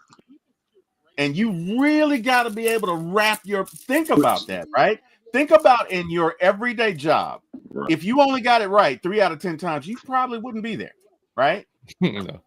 But in baseball, You're not gonna have a job. Right. But that's the degree of difficulty. And look at some of these guys go through stuff, and sometimes it comes down to blind luck. Who was the Braves pitcher? Chris. Golly. He threw a fastball changeup. He was really good, and then he had arm surgery, and he never made it back. What was his name? Oh, Chris Medlin? Yes. Yeah. Chris, Hell of a yeah. changeup. Nasty changeup. Hell of a changeup. Real, But real quick, changeup- sound check. Yeah. How I sound? Is it still staticky? Yeah, A little bit. static. Little bit. Okay, hold on, let me see. We'll deal with it, man. It is what it is. You know, Chris, your family. We'll deal with it. Let's go, because it is what it I is. don't want to be sounding like that. I hear you. I'm just saying I'm not kicking you out, brother. I'm not kicking you out. Okay, I'm not. It's in my contract. I'm never kicking Chris out. All right, there, I said it. So, yeah, man. It's look at Medlin could have been great, right? If Medlin stays healthy, Mhm. I truly feel like there's a 4 to 5 year period where he is a number one starter. But he gets injured, and sometimes those are the breaks. And you don't understand. These guys making it first of all, to make it to the big leagues, you got to be one of one of one of one of one. And to stay there, you got to be one of one of one of one of one of one of one of one of one. And you can multiply that by however many multiples you want. But to be an elite pitcher, you got to be one in probably 10 million, right? If we're being honest. And so just for Grant Holmes to be doing this for 10 years, right? Can you imagine that? So what are you Not doing? giving up, man. Yeah, a lot of people would give Yeah. up. Oh, you still Yeah. trying to do the pitching thing, right? That's tough, man. That's tough. Mhm. Christy Lewis says good morning. Good morning, Christy. What's How up, are Christy? you? Good Christy. morning, Christy. Good show last night. So hey, Chris, Mike says leave and come back and reset the UDP transmission. I did not know Mike was a techie guy, but apparently he is. So yeah, it's just. Oh no, Mike is a man of many talents. Y'all don't know that. I know Mike is funny. I know that. I know Mike is funny. Mike was going in. I think Mike was a fan of the day the other day, right? I don't think anybody's beaten Deshaun like this month. Deshaun caused a whole podcast or Olympics, right? Nobody's beaten Deshaun this month. Now maybe next month might be different.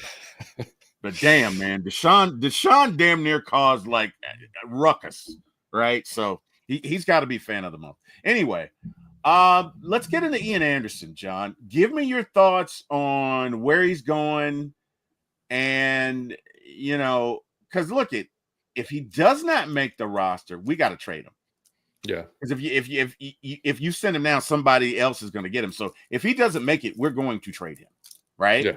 Yeah. Love it, Mike. Mike says Linux and security certified. Love it, man. Love it. Give me your thoughts on Ian so far. I mean, I think he's looked better. His velocity's already back up. People were freaking out after his first start. Like he was only throwing 92, 93. And we sit here on the show. We're like, hey, it's the first game of spring training. What are y'all talking about? But he, I want him to return to that 21 status that he had, that what he could do in that year. And I think they do too, of course. Why would they not? So it's like they want to see if they end up trading him, then they truly believe like, no, we just don't see a future that he's going to be, So like the team we just talked about, the Yankees, hey, that could be a trade partner because Garrett Cole going down, like they are slim now with their starting rotation. Like they have to, their 4 and 5 spots are iffy as hell. So, at least their 5 spot.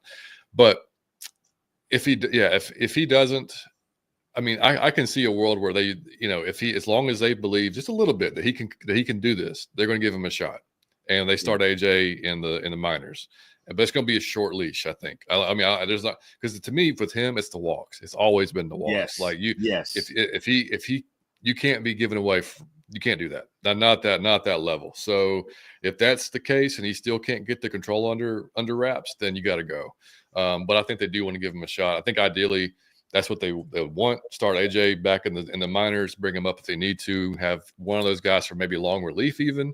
Because like you said, like there's a solid chance if you could keep these guys, you're going to need them at some point during the season. Yeah. So, but that's just where I'm at on it. Agreed, man. Agreed. Karen says, not sure if y'all saw my Twitter comment, TWill, but Terry, Raheem, Jerry Gray, and company are at the UGA Pro Day. So for those of you who say the Falcons don't sign them dogs, well, they're at their Pro Day today. So let's see what happens. I can think of a linebacker we'd love to have. So let's a couple of guys I'd love to have. Hey man, go Dogs. Andy Show, we need an ace starting pitcher like Trevor Bauer. See, the only thing, and Andy, I hear you. It's never going to happen, by the way. But I hear you. Trevor would be great, but you have and look at Trevor was not found guilty. No, he was not. Dudes have done worse and got back jobs again. They've definitely done worse. It's kind of wild that he's still. But you know what? Some of it's on him, like on his IG and stuff like that. Like he kind of puts himself out there. He does. He does. So like you almost make it to where teams are like, shit, if we sign him, it's going to be a damn circus. Man, you know what I mean? So wasn't he the one that threw that ball during the game? He threw a ball in the outfield from the pitch, launched it to center field. Lost it, and and then the other part is, look, you got a lot of female CEOs with a lot of these Fortune 500. They're not going for that. They are not going for that. And what I hate it for Trevor because I mean, to Andy's point, Trevor's an ace. Or he was. Now he hadn't pitched in 4 or 5 years. I don't know that you in the big leagues. He's down there with the Mexican League, I believe. Yeah. I don't know that you could do that, but it's a shame. It really is a shame. But I don't think Trevor will. Hey, good suggestion, but I don't think that's gonna ever come to fruition. In fact, if you look at all the facts in that case, like he was completely set up by her. Like it was completely like, and it all came out that it was like, this is what happened, Good, but if he was guilty of that shit, then hell no. Like you're not coming back, But like I said, there's been guys that's done and been like and actually been like it's like they did it. You know what I mean? Yeah. Like not even that they got proven non-guilty. So kind of wild. But anyway, no, far worse, man. Far worse. That's crazy.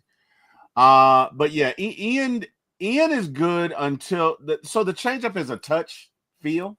And when he doesn't have that changeup, he's in trouble.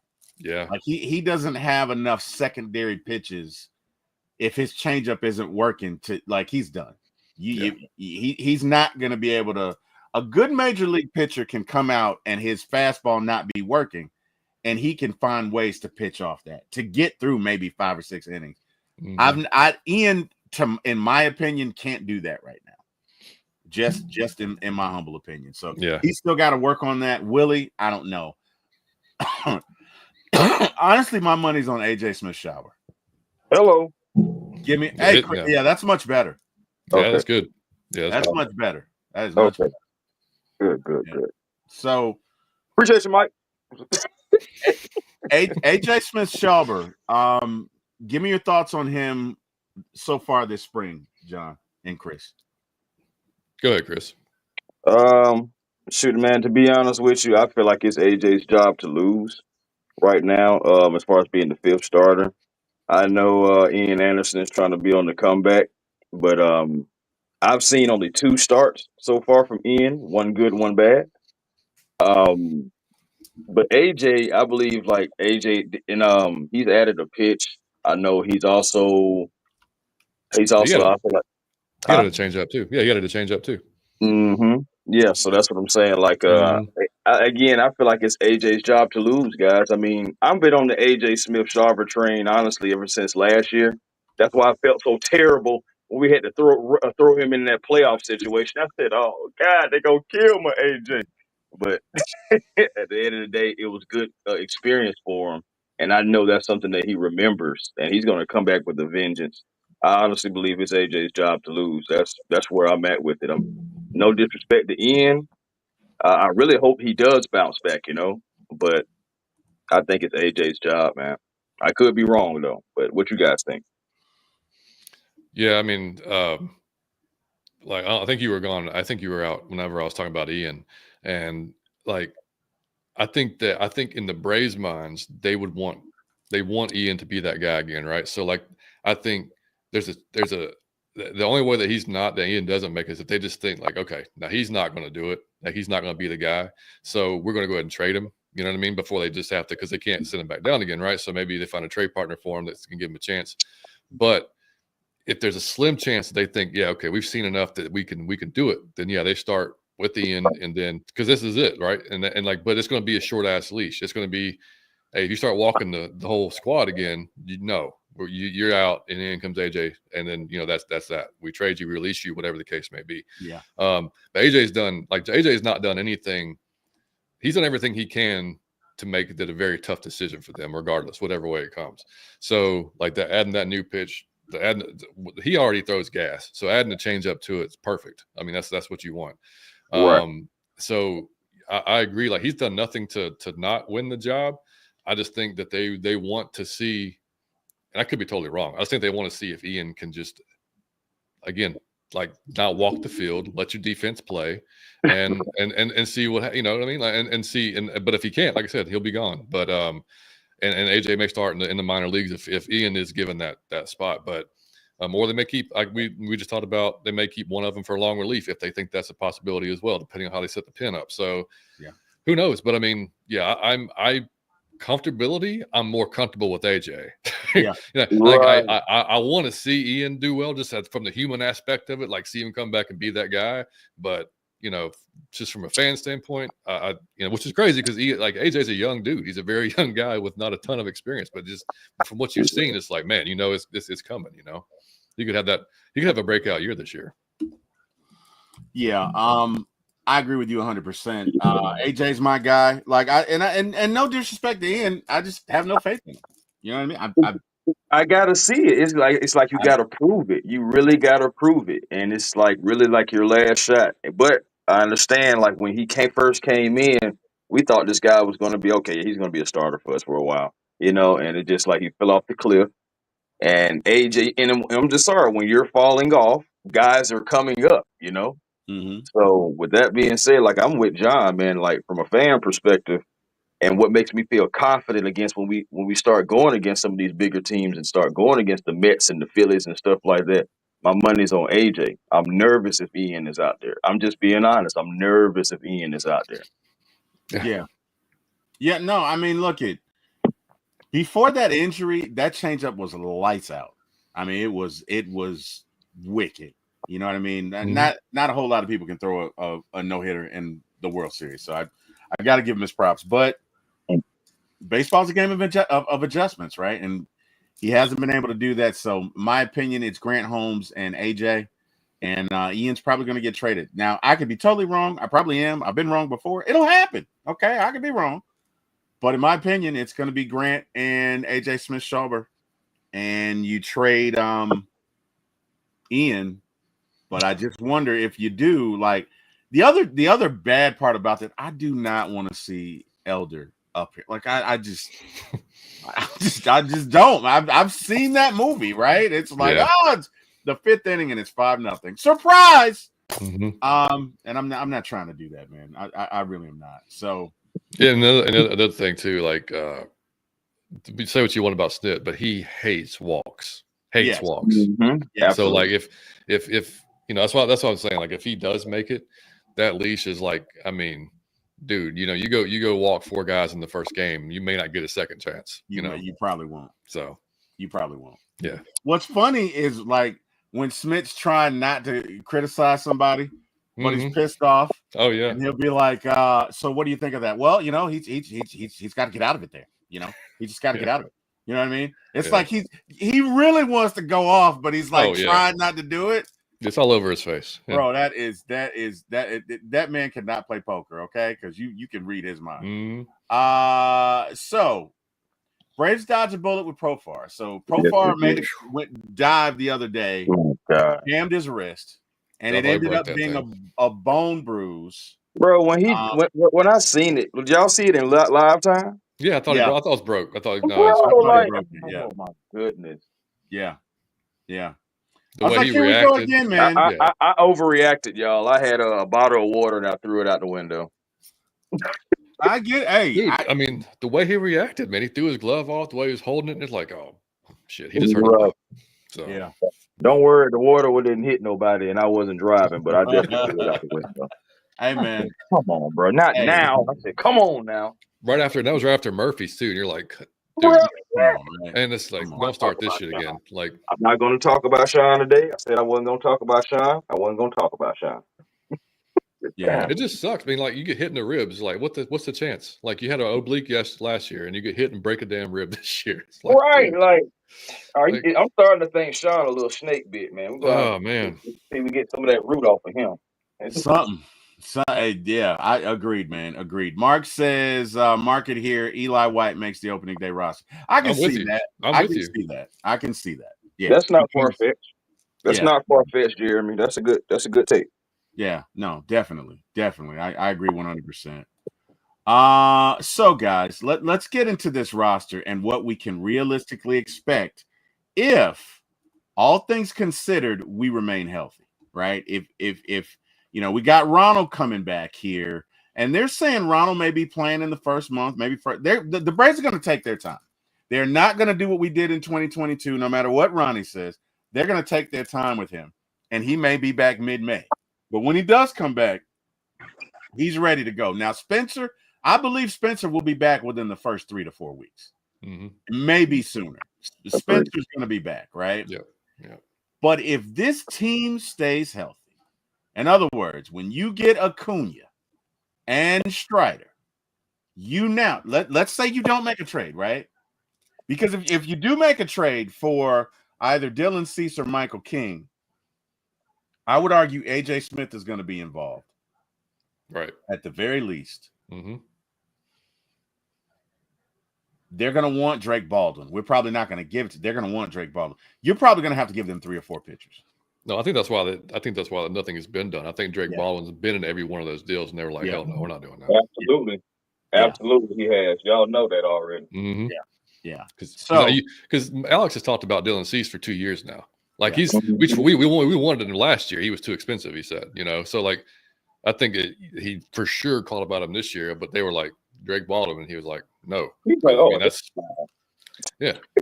I mean, that's like probably the most underrated. Like to your like just novice baseball fan, catcher, probably the most underrated, most important position on the field. Yeah. Right. Yeah. And John, maybe next week we can get into why a catcher is so important and their impact on the game. But guys, as a team collectively in 2023, we hit 307 home runs. All right. Yeah. So I'm not going to say we do that because that is rare air. Like everything has to go right for that. And I don't think we'll see that again. I can see us hitting 280, potentially 290 home runs this year. I can see that. I believe our ERA in 2024 was the best in the league. If not, it was definitely top. Our rotation was. I know. Yeah, it was. Yeah, best in the league. I would say that we're probably top 3. I would say our ERA is going to be top 3. Defensively, again, as long as you have center field, shortstop, and catcher covered, you're good. Now, Ronnie's coming back off of an injury, and I don't think he's going to be, even when he comes back, I don't think he's going to be in right field every day. I don't. You'll have Kelnick out there. Profar has a decent arm. I don't know that he necessarily takes the best routes to the ball. So I'm going to say our defense is, let's say top 10, top 12. So what I'm going to ask you guys, top 3 questions. Home runs, ERA, defense. John, what do you see for us? Again, if we stay healthy. I think you're spot on, dude. I mean, because those guys, they all had exceptional years, right? In 23, it was insane. 24, definitely down years. It was like the opposite for a lot of those guys. And a lot of it was injured. Riley was injured. Matt was just, again, I think, I said it multiple times, but I don't think it'd be understood, man. When half your team is injured, it's just human nature for those guys that are in the lineup. They're going to press. And that changes your approach sometimes. And that's, and it sucks, but that's just what happened. So I think those guys kind of return. You got a new hitting coach. You got a different voice now in the room. So I think that they return back to definitely more 2023-ish. Not, I think last year was kind of just, throw that out the window. Yeah. But yeah, so that I think you're spot on with the home runs. ERA, I mean, hell, that should be definitely in the top 3 or 4 in ERA. Defense. I mean, there's not really like a weak spot. There's oh God, there's not really nothing. There's not an Ozuna in left field. You're like, ah, shit. Right, what I mean? Like that's not gonna happen. Sorry, Ozuna. But I never want to see that again. Oh my God, no. So for those of you who don't know, our Ozuna tore his shoulder up, so he can't throw. So when he's in the field, literally, it's like my grandma being in left field. You hit the ball to him, you're at second base, you're scoring. Yeah, it's not even close. You are. You're scoring. Yeah. 100%. Because believe it or not, before he injured his shoulder, Ozuna was a Gold Glover. He was left field, right field, center field. That's the main reason why he's a DH now. He can't do it no more. Yeah. No, definitely. But and wins wise, look. I mean, I'll be optimistic. We can be a 100-win team. I mean, that's the thing. We had that lineup. We can be a 100-win team, even in this division. You got the Phillies are getting older. The Mets are already getting hurt. Which I mean, we got to cross our fingers. We're not going to, be that way. Yeah, man. So.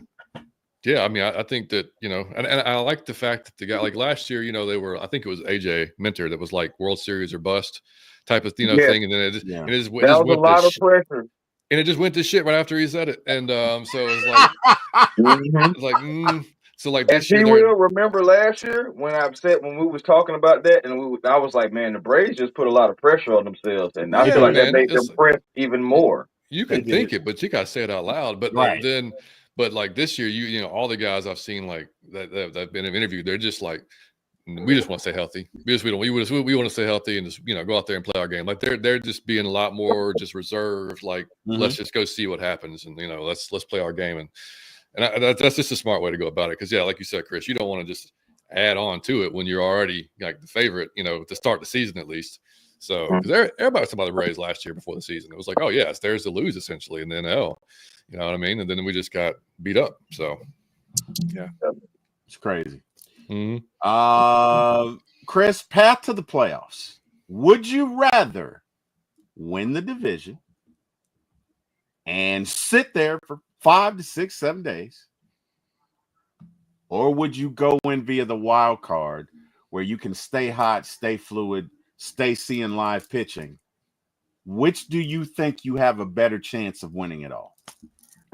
Oh man, as tough as it is, and as much as and I believe that you need to give your team some rest as well.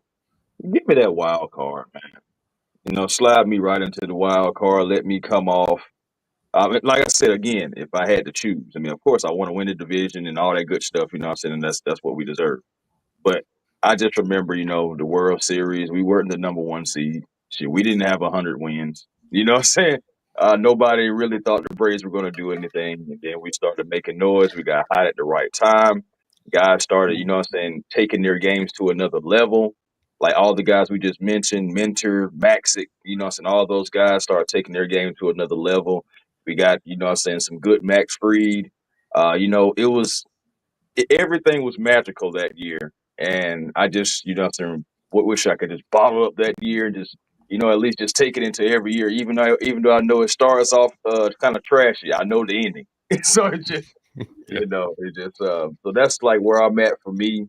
I just know that the rest is pretty crazy. And I remember that the Phillies, they were talking all that noise, you know what I'm saying? Talking about, oh, no, no, no, no. And then next thing you know, you went through the same exact thing that the Braves went through. So I'm just saying it may be something there with that whole giving the rest thing. So if I could stay hot, I would want to stay hot and go ahead and be like a knife through butter through the rest of the competition. Yeah, you know what? I can't believe I'm saying this, but because Bobby Cox would curse me out right about now, but it seems like the path right now is better from the wild card, and that's a failure of baseball because you should reward a team. You shouldn't make them sit there 5, 6, 7 days. Look, the most difficult thing to do in sports, I don't care what anybody says, is to hit a ball coming at you 95 miles an hour because you got to ascertain, is this a fastball, changeup, splitter, sweeper, curve, whatever. And you got 0.3 seconds to do it. And the only way you can do that is to face live pitching every day. You sit down for 5 to 7 days. And unless you are decidingly better than everybody, resoundingly better than everybody, you're probably not going to win, right? The Dodgers won their division last year, but they were so much better than everybody else, right? Most the chasm is not that wide typically with major league teams. In most cases, it's the team that gets hot, that's playing the best at that time, and you give that team a decided advantage when you have the team that they're going to face sit for 5 to 7 days. So that's a flaw in the design. Baseball needs to address that. And I'm gonna stand on that. Like that's just bad. You shouldn't, because most of the time when you win your division, and you can go back and look at it, most of those teams are out in the first round. Like it's different if you advance, but most of those teams, not all, right? Texas won it in 22. They won it in 23, and they won their division. Dodgers won it last year. It can be done, but it is highly unlikely, right? So I just, that's how I feel. But yeah, I agree with you guys 100%. The Braves can make a move, or let me ask you this, John and Chris. Do you think, especially with what John said earlier, look, they're asking for Drake Baldwin. Do you see the Braves making a potential move with the Padres or anyone else right now? I don't. Not to start before the season. I don't, unless something just insane happens. I don't. I think it's more likely if before the trade deadline during the season, if we're cruising, or if we're like we should be in contention for the division regardless. They need to have somebody. They had an injury, God forbid, or whatever. Then they go out and make a trade to get a guy. But no, I think that they know they're comfortable with Grant. And they're gonna see if one of these, AJ or whoever can step up. Like, look, man, I mean, best case scenario, AJ has that Swelly type of season that he had last year, right? He makes that jump, that's what we hope for. So, Man, that'd be so awesome. That'd be so awesome. Yeah, man. For me, I don't think a trade or anything is coming now. I honestly, I had hope for Dylan Cease, but also we're just keeping in the back of my mind about Alex and how he likes to give guys opportunities, and that's something that we're doing right now. Grant Holmes, Ian Anderson, some places some probably wouldn't even give Ian another chance, but we'll do that here because we're banking on, something similar to how when Jesse Chavez is in a Braves uniform, he just performs for us. So we're hoping for something like that for Ian, but I don't see nothing coming down the pipeline, guys. I mean, honestly, I'm really still optimistic a little bit about C's, but I'm really over it. I'm really ready for the season. I think the Braves are too. I think they're going to roll with what they got. And like you said, John, if there's an injury, God forbid, knock on wood and all that good stuff, throw the salt over the shoulder, everything. Hopefully, we ain't got to worry about that, Mm-hmm. So, because Agreed. because last year, to your point, when AJ mentioned, yes, World Series of bust, it just like it just spoke so much volume. And I was just like, God, why you put so much pressure on yourself like that? And I just felt like guys were pressing, and that's maybe where the injuries started coming in because you thinking in your head, World Series of bust, World Series of bust. And this year, I'm just glad that the guys are like, hey, man, let's just stay healthy and see where we get to. I feel like that is the better mindset. Yeah, for sure. Guys, I think we're gonna make Jeremy V the fan of the day. He's coming with it in the chat. He really is. Jeremy's awesome, man. He was always Jeremy's a man. Yeah, he's making some good points. So Jeremy, you are the fan of the day, sir. We appreciate you bringing the knowledge and the expertise. And hey, man, feel free to keep coming back. So I just got an interesting report. It's not baseball related, but it says, and that's how you know you're old as shit. I don't even know what I did with the guy. Oh, here it is. Okay, sorry. I don't know. The app just disappeared, right? I'm like, shit. Okay. I'm old, man. All right. It says Adam Schefter and Jeremy Fowler both walk off ESPN set during chaotic free agency special Sports Center show. Are they throwing down? Let's go. I don't know. It's Shefty just weird, versus man. Jeremy Fowler. Let's go. I got Shefty. I think Shefty would kick Jeremy Fowler's ass. Like look at Jared. I mean, look at Jeremy Fowler, right? Not you, Jeremy V. Don't sleep on Jeremy Fowler. Fowler, all right. Man, Shefty would kick his ass, bro. Whatever. Shefty would kick his ass. Don't get surprised now. Shefty kind of got one coming. You know what I'm saying? So I don't know. I'm good. Look, in a what? Remember those celebrity death matches? The claymation. Oh my god! Oh man! Hey, what are you talking about? I love that show. Hey, I'm going Shefty in a claymation death match. I'm going Shefty. That's just me. Jeremy Fowler, I'm in your corner, sir. In your corner. We can take Shefty down for good, buddy. Oh well. Chris is for the underdog. That's what it is. Chris is for the underdog. Maria Martin from 11 Alive News here in town, she just tweeted a little bit ago that she said I've covered a ton of Georgia Pro Days, and this is the largest Falcons contingent I've ever seen. Okay. Yes, it is. Okay. It is. No, seriously. Like that's really big news right there because and shout out to Carrie, she was letting us know in the chat that hey, it is, it's a lot of people from Atlanta Falcons there. Terry Fontenot is there. It's being led by Jerry Gray. Now I know he's the assistant head coach anyway, but I don't know why it just makes me feel like because he's leading it. Yeah, it could be a linebacker. Yeah, it could be it could be the defensive lineman. But we know Jerry specializes in the DBs. And I'm like, Malachi? They won't all day. I'll take it all day. They won't. Man. I'm with it. I'm with it. He can play nickel. He can play safety. He can play man. That man can do everything. He can do everything in the secondary. He can. Yeah, literally. And do it all really well. You in a heartbeat, I'd take that dude. Yeah, agreed, man. Agreed. Carrie says, love it, Chris. Jeremy says, no, the Braves are done right now. We have plenty of arms. Yeah, and I agree. Yeah, I agree. Let's see here. Carrie says, yeah, shout out to Jeremy. I cannot believe that's what I'm talking about, Carrie. I cannot believe you, Carrie. Ma'am. I cannot believe you, Carrie. Winner. My God. Oh, Carrie knows a winner when she sees one, man. Oh my God. Whatever, Carrie. You know what, Carrie? Whatever. Shefty, it wouldn't even be close. Anyway, whatever, guys.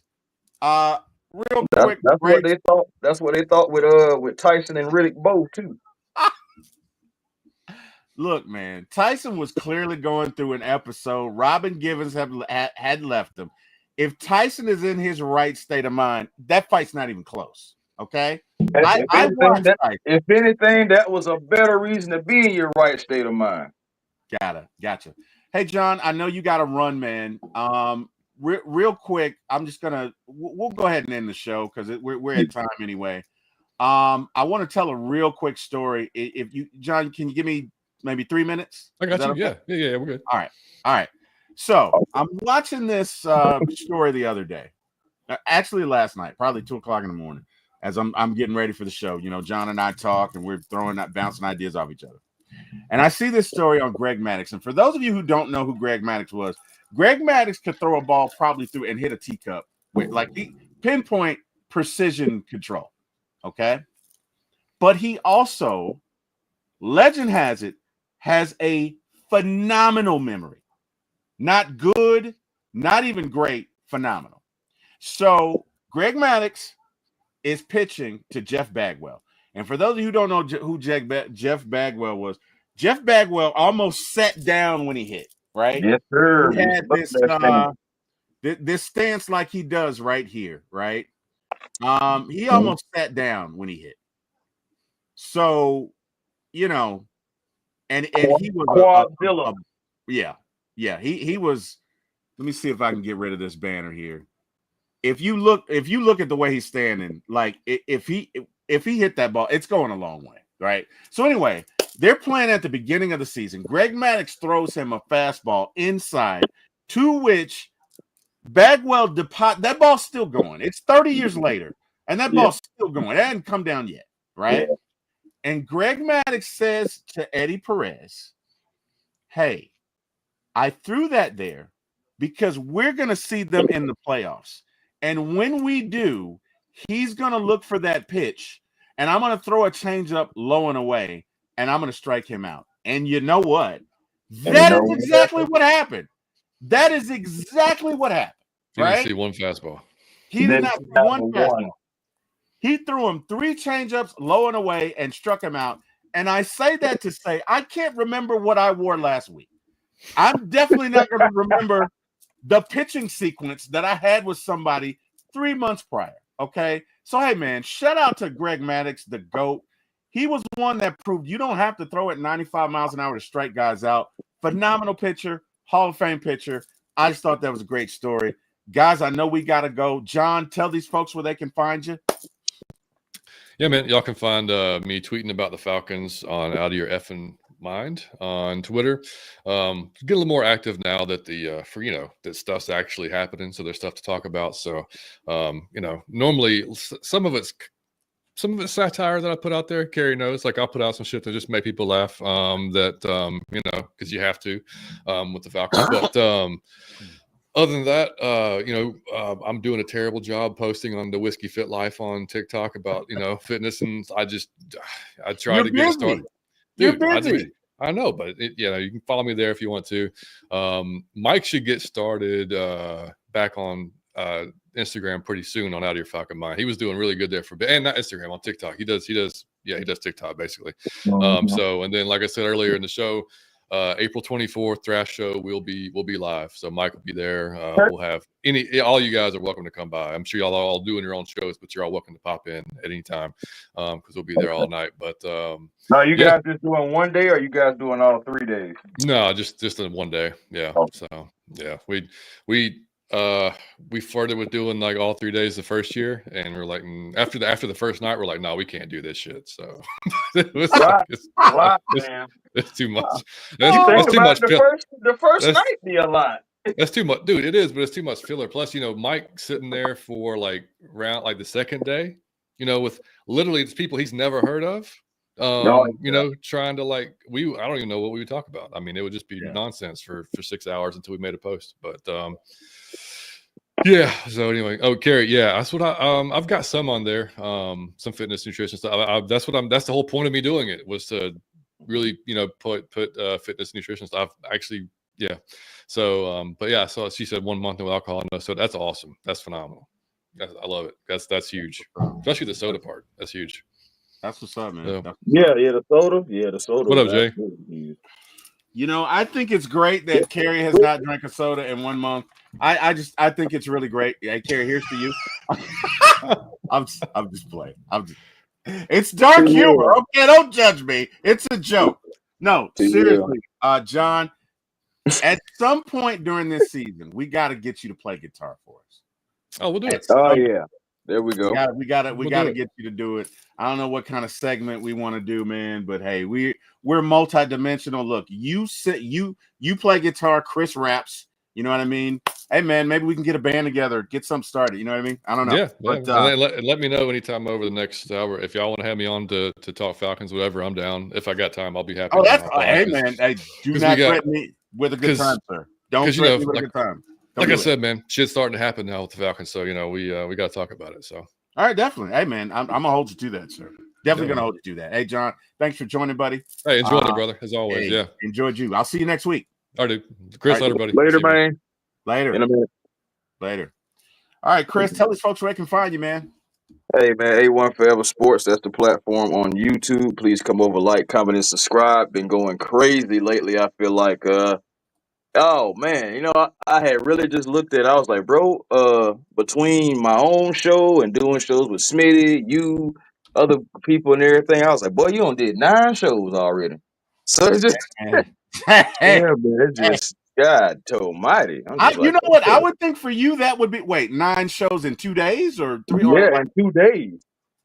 yeah, because you got your Hawks Digest. That's easy. I can Yeah, see that too. That's what I'm saying. So you add that in too. So yeah, man, it just working, man. Just trying to make myself out of somebody here, and continue to talk about the teams that I love. I'm saying, these Atlanta teams. So, but otherwise, catch me on the Hawks Digest. The Hawks play tonight. We're on a 3-game winning streak, trying to keep it going. So we'll see what happens with that tonight. Also, catch me on Instagram, A1 Forever, Twitter, A1 Forever, and the real A1 Forever on TikTok. Thank you very much, everyone, and thank you always to TWill. brother. You don't have to thank me, man. It's you're like the eyes in the back of my head I don't have, man. If I'm out here podcasting, man, I feel like you got to be with me, man. We're Maverick and Goose out here. Okay. For the record, I'm Maverick. I'm just saying. Okay? I knew you was gonna say that. I knew you was gonna say that. I already knew that. I already knew that. I wasn't tripping. Oh wow. Oh, okay. I'm sorry. I don't know why that was funny. It was just funny. And all seriousness, hey guys, thank you for joining us. To everyone who joined us in the chat, thank you so much. This was great. Look, we got a chance to talk Braves with you, talk a little bit of Falcons with you. And it was fun. Got a chance to meet some new people. So, guys, welcome. Please, if you get a chance, look, I know we're busy. I know we got stuff to do. Come on, TWill. You know what I mean? I don't have time, but if you could just, hey, man, if you like the show, grab the link, like, share, and subscribe. Tell your friends, and come back next Wednesday, and we can talk Braves again. It was great talking with you guys. You guys could have been anywhere in the world. You chose to be with us. We appreciate that. We thank you for that. We definitely don't take it for granted, and we can't do it without you. Last but not least, I want to thank God for waking me up this morning. Thank you, Jesus. Appreciate that for all that you do for me. Continue to do. And last but not least, hey, man, thank you, John, for joining me. Thank you to this brother right here, A1, my dude, my guy. Thank you to Miss Carrie for being the best producer in the world. And last but not least, thank you to Mr. Jack Spade and Mr. Eric Parker, who got me in this business. You guys have an amazing day. Go Braves. And yeah, man, Falcons, let's bring home Hendrickson. You know what I mean? Let's do that. Also, I got a show later on today with Mr. Scott Karisic at about 4:00, and we're going to be talking about these Brave Falcons. So you guys can come right back here at 4 p.m. and we can get into it. Until then, you guys enjoy your day. Thanks, everybody. Go Braves. Later.